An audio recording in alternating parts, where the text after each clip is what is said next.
Moving on, లద్దాఖ్లో China మళ్లీ కవ్వింపు చర్యలకు పాల్పడుతోంది. ప్యాంగాంగ్ సరస్సు సమీపంలో శాశ్వత నిర్మాణాలు చేపడుతోంది. బఫర్ జోన్లో చైనా ఆర్మీ క్యాంపులు కడుతోంది. చైనా కుట్రను గుట్టురట్టు చేశాయి శాటిలైట్ చిత్రాలు. డ్రాగన్ తీరుపై భారత్ తీవ్ర ఆగ్రహం వ్యక్తం చేస్తోంది. ప్యాంగాంగ్ సరస్సు దగ్గర చైనా శాశ్వత నిర్మాణాలు, బఫర్ జోన్ PLA తాత్కాలిక క్యాంపు, బఫర్ జోన్ తర్వాత PLA మొదటి క్యాంపు అందులో స్పష్టంగా కనిపిస్తున్నాయి. లద్దాఖ్లో చైనా మళ్లీ కవ్వింపు చర్యలకు దిగుతున్నట్టుగా చూడాలి. బఫర్ జోన్ ప్యాంగాంగ్ సరస్సు సమీపంలో చైనా శాశ్వత నిర్మాణాలు పూర్తి చేసింది. చాలా వేగంగా ఈ పనులను చేపట్టింది చైనా.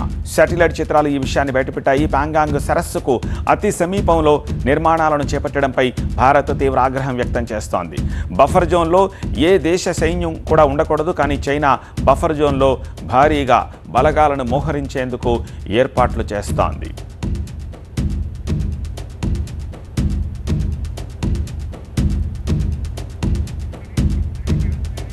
తాత్కాలిక కట్టడాలు, కొత్తగా నిర్మిస్తున్న కట్టడాలు. 2020లో ప్యాంగాంగ్ లేక్ సమీపంలో తాత్కాలిక నిర్మాణాలను ప్రారంభించింది. సైనికుల తరలింపు కోసం సరస్సులో బోట్లను కూడా ఏర్పాటు చేసింది.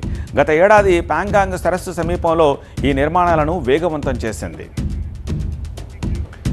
చైనా ఆక్రమించిన ప్రాంతం వివాదాస్పద స్థలం.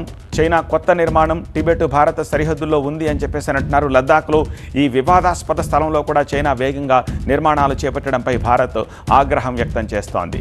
భారత సరిహద్దుకు కూతవేటు దూరంలో ఈ నిర్మాణాలున్నాయి. వాస్తవానికి శీతాకాలంలో ప్యాంగాంగ్ సరస్సు గడ్డకట్టిపోతుంది. అందుకే చైనా ప్రతికూల వాతావరణాన్ని కూడా తమ సైనికులు తట్టుకునే విధంగా అక్కడ వసతులు కల్పిస్తున్నారు.